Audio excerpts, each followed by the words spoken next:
Ladies and gentlemen, welcome to the Your Little Castle Show. We are always looking for the leaders, those who do exceptional work. We're looking for the winners.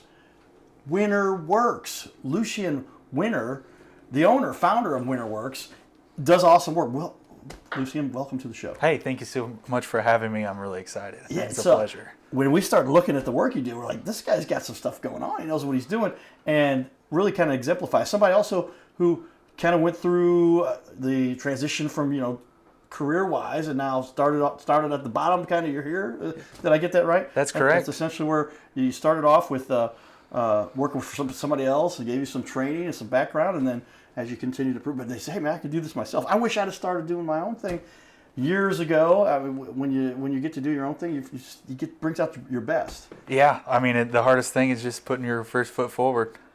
And you've done that. So we're going to go over some of his work. And Lucien will share some of his secrets with us about how he has gained his success. Likewise, I'm going to zoom back out here. We have the leaders are sponsored here by our favorites at Carroll House Furniture, because you like nice things. Where do you like nice things? Well, I've got to have those things in a nice place. Hopefully, might be decorated, built, manufactured, constructed by Lucien here in Worx, in your little castle. It's funny you mentioned that. I did some repair work for Carroll House at one point in time. Okay. Yeah, well, and we love Brooke and those guys. They've been great. But with that, I'm going to put up on the wall. You've got all kinds of good information about yourself out there. So we've got your BBB, we've got your Facebook, we've got your website, and we're going to put up the website and the Facebook on the pages right there. So doing great stuff and really get to showcase what you're doing here. But we talked about what it is you do. You really do a little bit of everything. You can go from woodwork, kind of a reference there, a little bit of that background come from your grandfather, is that right? Yes, that's correct. And then all the way up to bathrooms, kitchens, basements, decks. I mean, you've got it all, and it's anything that involves you using your hands. Right. You can make it look great. We're going to show some of his great work here off in a minute, too. Well, tell me, what led you here? How did you end up as a master builder doing what you do with Worx? Well, I've always worked with my hands, and then he was working for somebody, and then COVID happened. I decided, let me go try this handyman thing, go on my own, get on Nextdoor, try and engage with the community and solve some problems, and it just took off. Yeah, well, we start doing good work out there. See, what do you think it is? Here's a kind of an off the beaten path question, but when do you think it was you identified your talent, your skill you had? Because you really have. I'm not much of a painter, right, or an artiste, right? But I started when I was a kid a little bit, and then it kind of fades. My mom's a teacher. She said that's kind of in arts.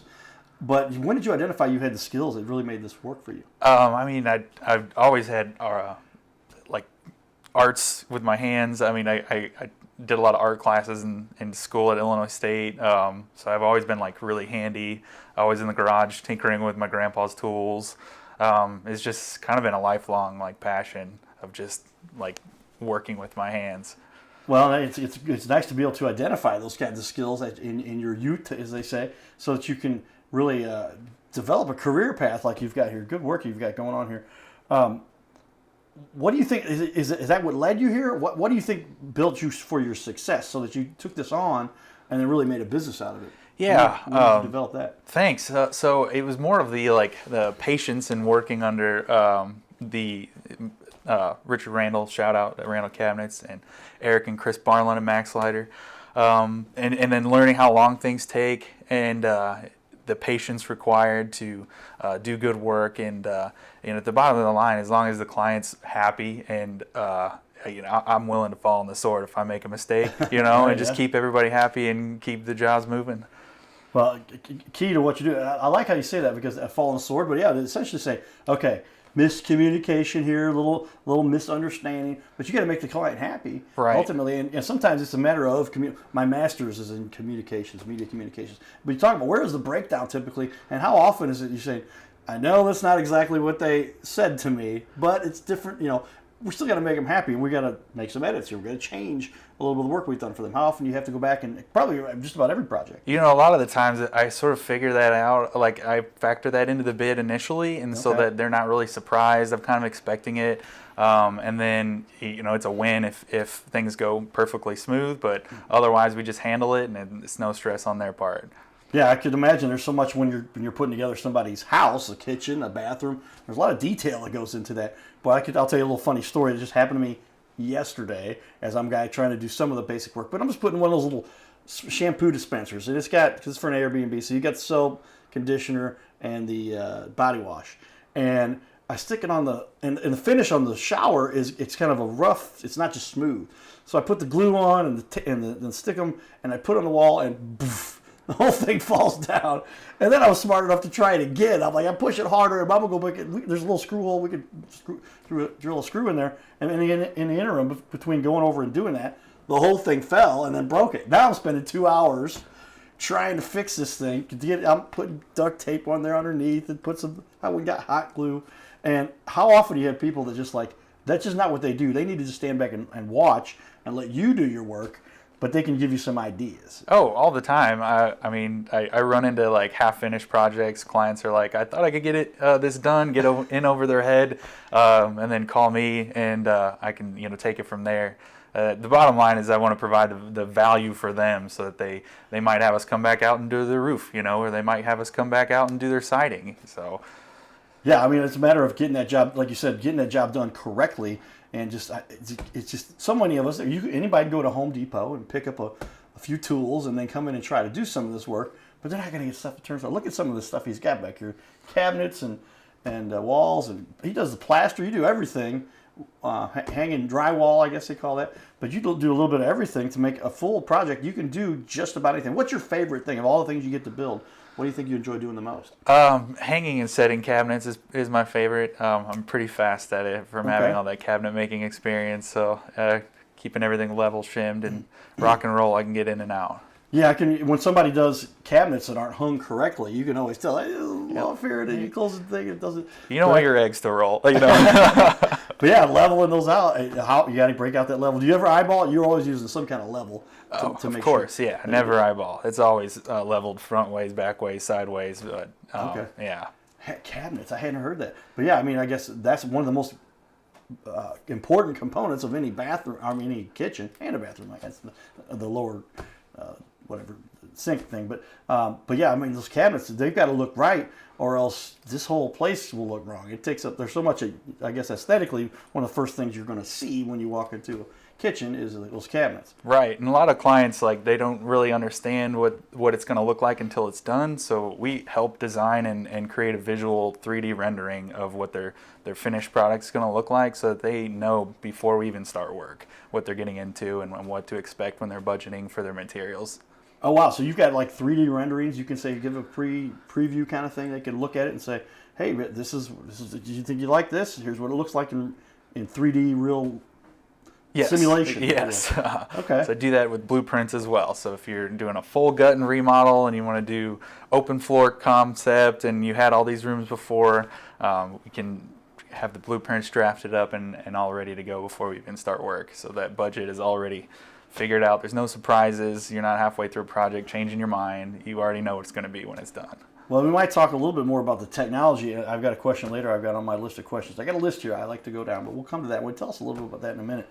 But how long have you been doing this now? You've owned your company now? Is it going on 4, 5, 8? Tell us a little bit about the history of your company and when you got started. Sure.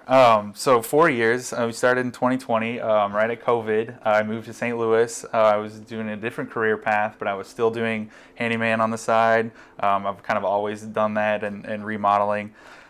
Just by myself or working for others. And then, so 2020 hit the ground running. COVID, everybody's working from home. Everybody's wanting to do their projects. They're living in their home. So it was really a breeding ground for my success, to be honest. Yeah, so that's what you took the opportunity at that point to say, hey, could switch careers and then say try to get into something new that you really had that passion for. Family background we talked a little bit about there. You got the history with your grandfather, right? Right. We talked about did it skip a generation, but you really got some insight and some inspiration from your grandfather back in the day. Yes.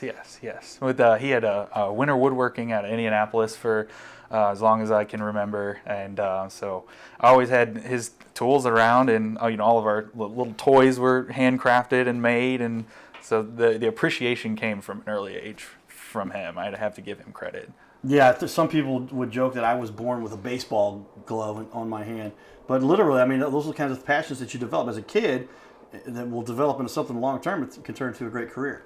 That's true. I'm not sure how a baseball glove turned into where I produce a TV show, but yeah, I mean, it's a matter of it was that being in we always had pictures and cameras and stuff around and related to that, and so likewise with you got the tools and the different devices that will help you construct, and started to pick those apart and create little objects and artistic things, I guess, right? Yes, that's right. Very cool. All right, well, tell me, what is it about your passion that fuels this for you? What drives it home every day? So this is, I can't wait to get up today to do more of this. What do you love? The biggest thing for me is I'm helping out my community. I bring my workers in, subcontractors in from the community, a lot of times from the same street.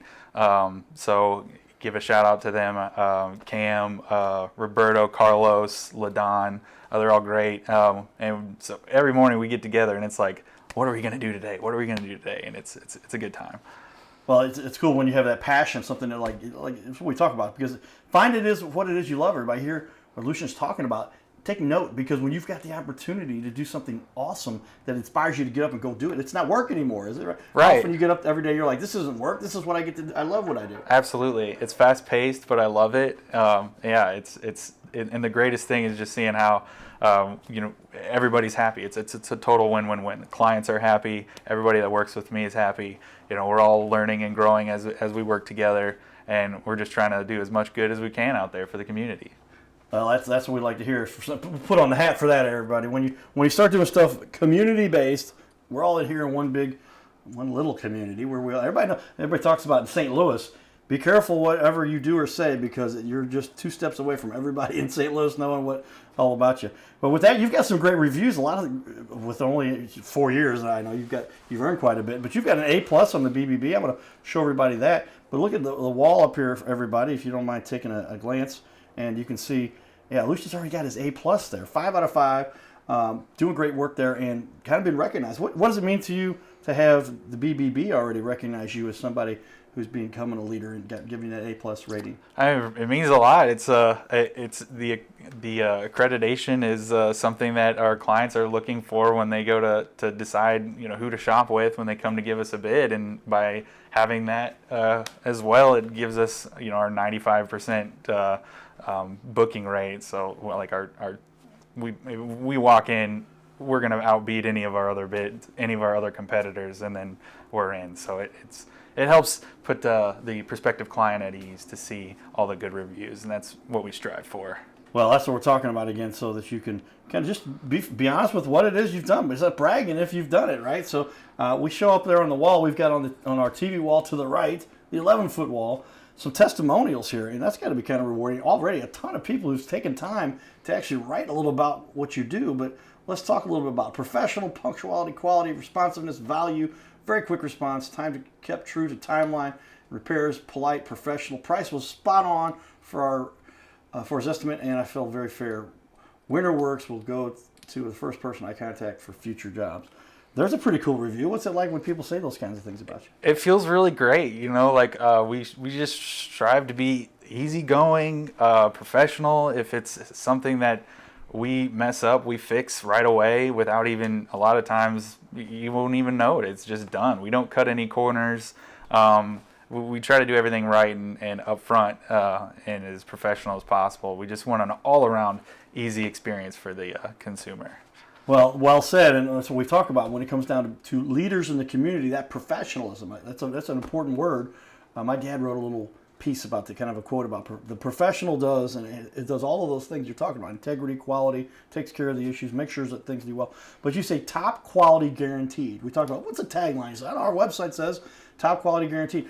Why is quality, you think, so important for what you do? I think it's so important because it's like a representation of us that lives on for much longer than we'll maybe even be around. A lot of these historic homes are 100 years old, and right. So when we leave our mark and we leave there, we want to know that the next generation possibly might come in and appreciate the work. Yeah, decades later, somebody says, that work was done by Lucien Winter. He was a famous builder. Yeah, I hope so. It really made an impact here in our community and done a lot of great work. You talk about the different parts of town you focus on. anywhere in St. Louis, I guess, right? But where have you done most of your work? Would you say, oh yeah, our best work is done? Give me some examples of some of the parts of town, and we're going to show some of the pictures. Those pictures are scrolling behind us, everybody. Lots of great looking work up there. Talk about where you work. Yeah, we do a lot of work in Lafayette Square and in the Soulard like areas as well. Tower Grove, Fox Park, McKinley Heights, even as Gravois Park where we're located. So pretty much anywhere. Yeah, and I say you really dealing with some older homes when you're talking about Soulard and the Lafayette Square, because they have some of that old. How often do you have to use the lath wall boarding, if you will? Plaster and lath. Plaster and lath, and you have to figure. I have to drill holes into some of the. We got this house in Fayette, Missouri. We've talked about. But how hard is that to work with? And sometimes you just got to go. That's what you got. You got to build around that, or do you tear it out? How often? I guess it depends on the situation. Yeah, it depends on the situation. It depends if there's water damage, if the client wants to do the traditional plaster and lath, or if they want to just go ahead with drywall and replace or repair it. That's a conversation with them. Doing it traditionally is a little more expensive, but we're really pretty affordable when we do that.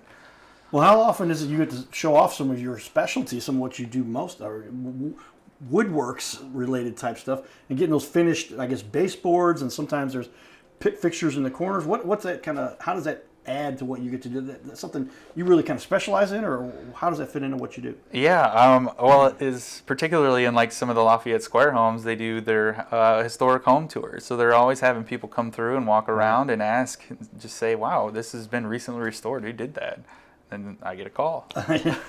Somebody here that can do that kind of work, everybody. That's hard to find. That's a specialty work, craftsmanship, but something that stands out. And when you see those houses, they're very ornate, and they've got those cool decorations. And it's usually that woodworking that finishes those things off. It's very time intensive. But it is, yeah. Yeah, absolutely worth it.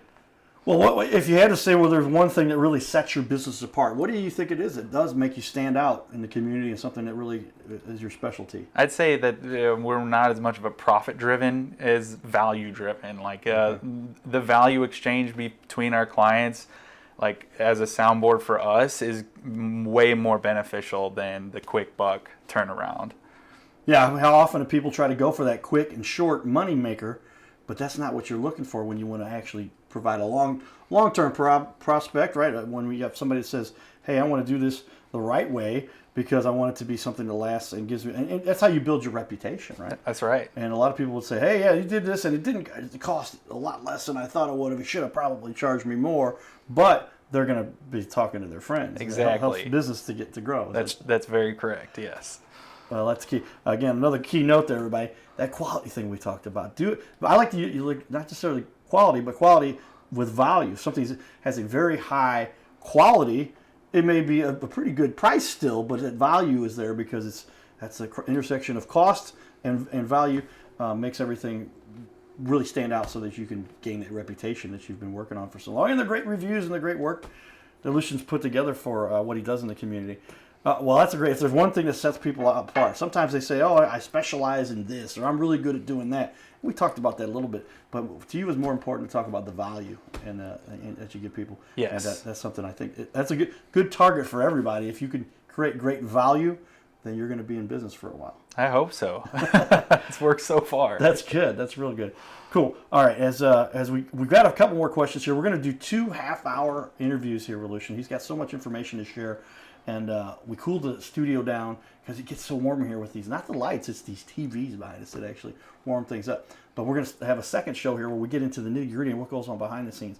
As we finish up here, though, I can imagine there's a lot of people with what you do and what you specialize in. There's somebody that comes in and says, and maybe we talked about this earlier, but tell me, I don't want to lead, you tell me off the top of your head, what's one of the biggest mistakes that a home owner might make, or somebody who's owning a new construction project? What's a mistake they make when they're starting to build or get some work done? I mean, to be honest, vetting their contractor, there's so many people out there. And you hear horror stories all the time. They take their money and run, and they gotta go through all these like legal trouble just to figure it all out. And so take your time, find the right person for the job. I mean, they'll let you know if they can do it or not, and if they can do it on your timeline. Yeah, I say that's really key. How often is it they say, somebody just told me about him when I hired him. check out some of the work that you've done. And like I said, behind us, scrolling on the wall here, I'm going to put this up for everybody to see here. Just look at some of these pictures of some of the work done here. And there's I think some of the construction shots that are very, those obviously very important. But when you talk about the actual quality and what you're doing, there's a couple pictures we stole from your work. There we go. Some artistic stuff. There's some Soulard stuff. It looks like you're going there. Yep. But that's you actually. You're not just the lead, the head, the foreman. You're in there doing a lot of the work too. You can see you got your hands dirty, and you've got your you're holding up the different, I guess, spatulas and all kind, whatever. Yeah. All spatulas, The muddy knives. the mud. That's mud what knives. the mud knives. Yes, Yeah. but you're actually getting your hands dirty, going and doing some of the work. Yeah, I mean, so I tell my clients, like, leave me a voicemail, I'll get right back to you. I'm always in the field, so I'm always working during the day as well. I could be pouring a basement one day. I could be running a drum sander on the hardwood flooring the next day. And I was thinking of spackling, I think, not spatula. Everybody knows it. But there's so much that goes into a project, and I'll use this as an example. Tell me if it's something you think is true, which has helped you. But I had a gal who's working for me. It's a long time ago, and she had a discussion about how much she thought she had been getting paid.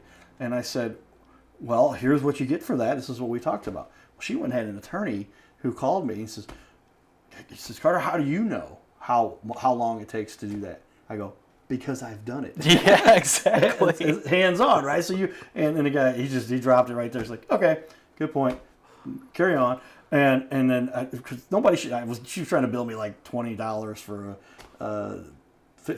something to be done in 15 minutes at least, changing a password or something and turn it into an hour or whatever. I'm like, that's not how we work here. But back to that quality and what you do. But because you have your hands on there, you get to know exactly how these projects do work and the work that goes into them. Does that help you think? Absolutely. And then now with like my team members, like I kind of find what their strengths are and help promote them in their own businesses as well. And I encourage them to go and get their own clients and help build themselves up as well. But having done all the experience, they're also learning from me, and we learn from each other on the best ways to do things, with the best quality and the best time frame.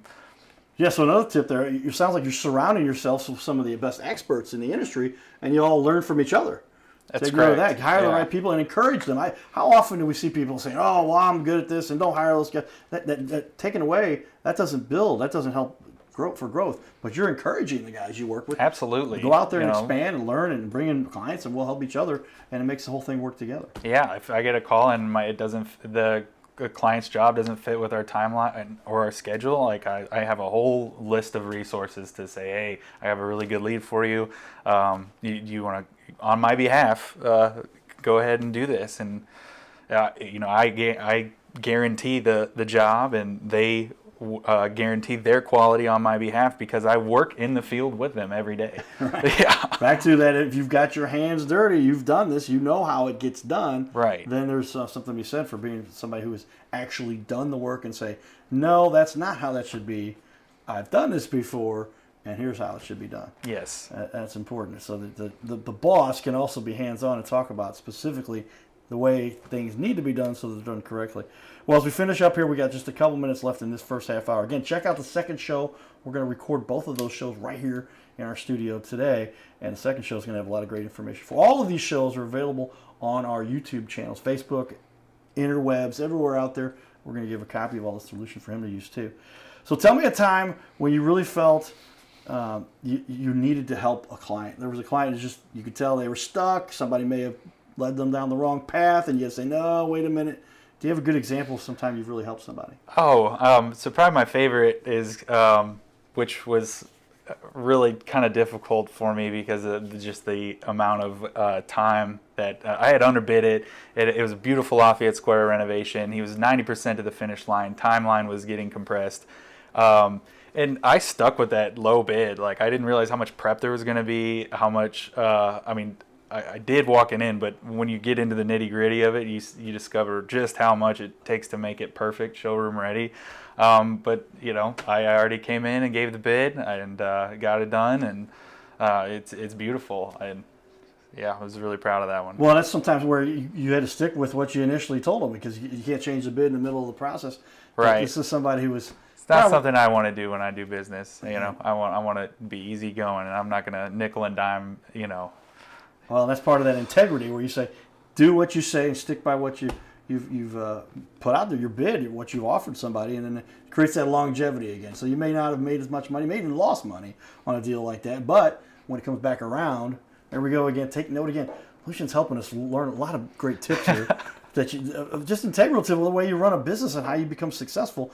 And those are things. There's times when I had something didn't get done, didn't work out the way we had anticipated, but you went off and made sure and did it right anyway because they don't want an upset customer coming back. And who knows, the interwebs these days, they can say whatever they need to about there and put it in the reviews. And if you notice the reviews Lucian has here, none of that's been said already. There's all kinds of great stuff that people have commented and made good points of, and he just continues to grow with his business as we like to see for the leaders in our community.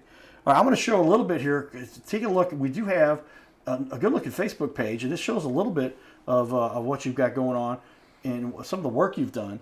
But like again, it's just digging at some of these projects. Wow, these look like you were really getting into it because there's a lot going on here.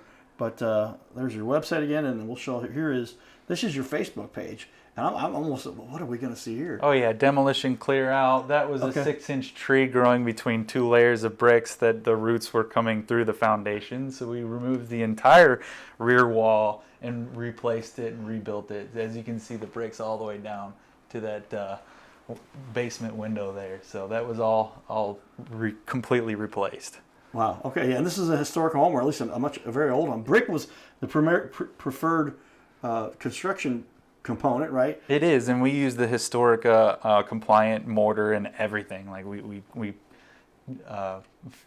completely went within those guidelines. Well, I didn't realize there's compliant mortar that you must use to say, does that keep the integrity? Does that just allow for the fact that it's an historic home, or why is that important? There's more sand content in the original mortar, so it's type O or type N, depending on wall versus floor. And the new type S structural is quite a bit more high of a PSI, but it doesn't have the same color. And it's not historical compliant. Lots throwing a type O, compliant, the PSI. There's a lot of stuff that goes into this. This is why you need an expert like yourself. How did you start to learn all that stuff? Just going for it, and if I didn't know, I asked around, and I found the guys that knew, and after working with them for quite some time, I let them go ahead and do their thing, and I do their thing. Like I say, I'm putting all our people where we're strongest, and tackle it as a team. That's how you run a business, everybody. Elevating others, helping those to improve and do well to make good work. Stay tuned for more, everybody. This is the Your Little Castle Show. We're going to do another half hour. Great information coming up here from Lucien and Worx. Thank you. All right, giddy up.